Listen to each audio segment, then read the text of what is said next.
But if any place refuses to welcome you or listen to you, shake its dust from your feet as you leave to show that you have abandoned those people to their fate. Hello and welcome to Angel's Corner. Today I wanted to talk about Mark 6:11. I apply this verse to, bro, that has to be the enemy. You can't tell me that's not the enemy, bro. You know what? I don't care. I'm going to keep going. Nothing is stopping this. But as I was saying before I was interrupted, I apply that verse to not only a place, I apply it to people as well. Because sometimes we really do have to abandon people to their fate because of their actions, because they're refusing to welcome you, refusing to listen to you.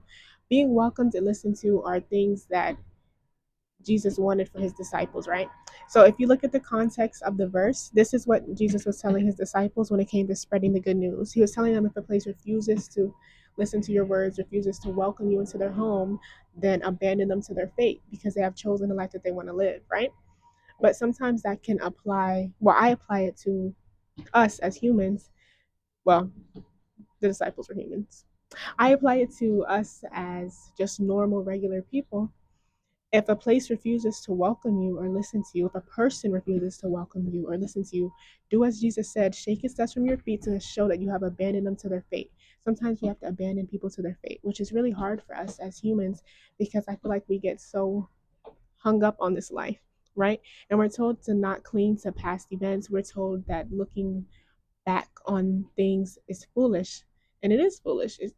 Hey, it's true, but it's really easy for us to cling to events of the past and to really long for the good old days and things like that. And sometimes we're put in positions where we want to pivot and beg to be a part of something that's not meant for us. Repeat how it says, shake its dust from your feet to show that you have abandoned them to their fate.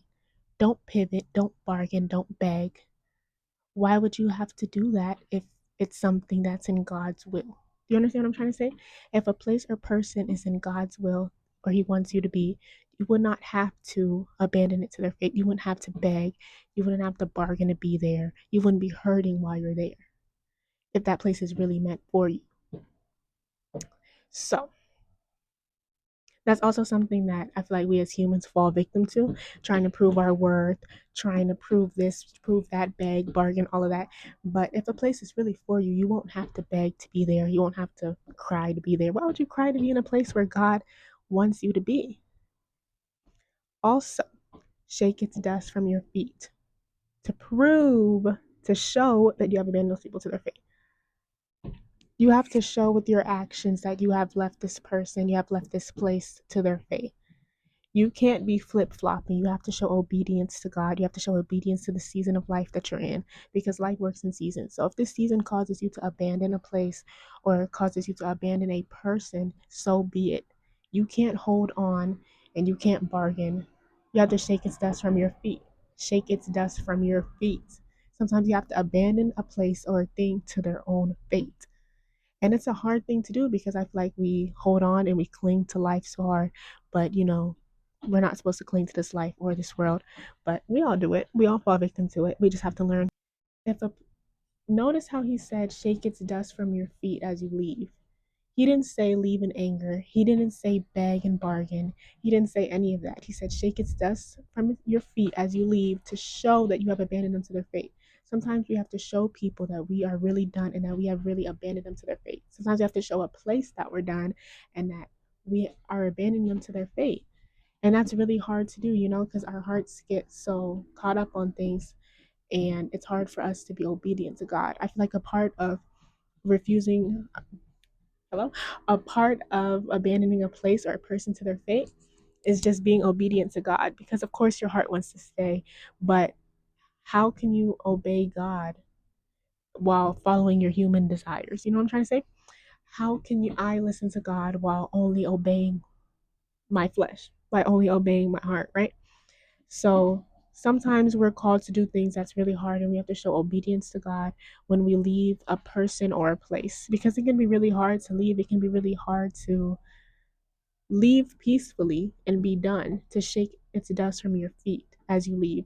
I really do appreciate that part of the verse.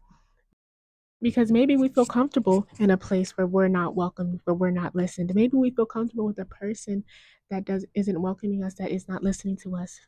But you need to feel comfortable enough with God and comfortable enough within yourself to know that you have to abandon that place or person to their fate being without you.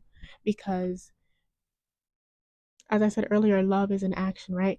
So if that person or place is not treating you the way that you're supposed to be treated, that's not of God. That comes in with obedience. So you have to listen to God.